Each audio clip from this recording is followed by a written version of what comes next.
Presented by मोनाबिक music. आप सभी भक्त कांवड़ियों का हार्दिक अभिनंदन करता है और करता रहेगा। अमित जी की तरफ से बोलबम की हार्दिक शुभकामना। हर हर महादेव।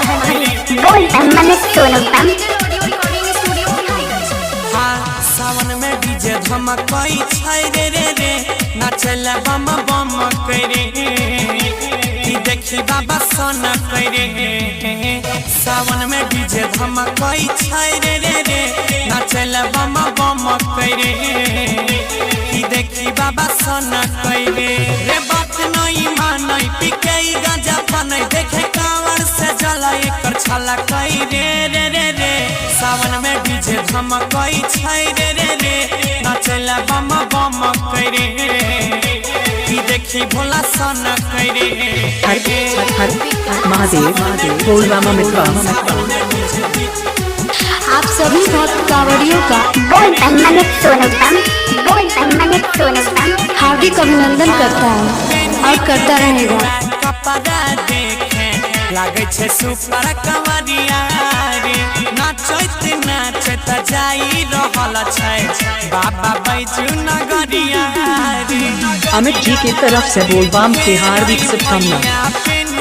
गेरुआ कपड़ा देखे लागे छे सुपर कंवरिया रे नाचत नाचत चल दिल कोई देखे बाबा भोला दुआरिया रे। बोले बम बोले मस्ती में सभे डोले देखे चिलम से धुआं के नगम कई रे रे रे रे।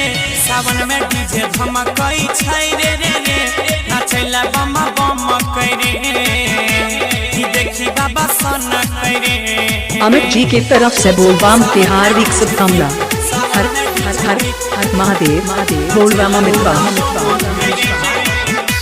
हर हर महादेव। कांवर के पावर बढ़ाबै छै बाबा बोले छै जब बोलबा रे सुइया पहाड़ जैसन नमहर डगरिया कहियो नहीं रुकै कदम रे। अमित जी की तरफ से बोलबम की हार्दिक शुभकामना। पावर बढ़ाबै भोले दहनी बोले छै जब बोलबा रे सगरे बजे गौरविया जाय के गाना रुकै नहीं के करो कदम रे। किसनी भैया साथे लेने कावड़ा हाथे गुड्डू अंकित विकास संगे ठुमकई रे रे रे। महादेव बोलबम अमित। आप सभी भक्त कांवड़ियों का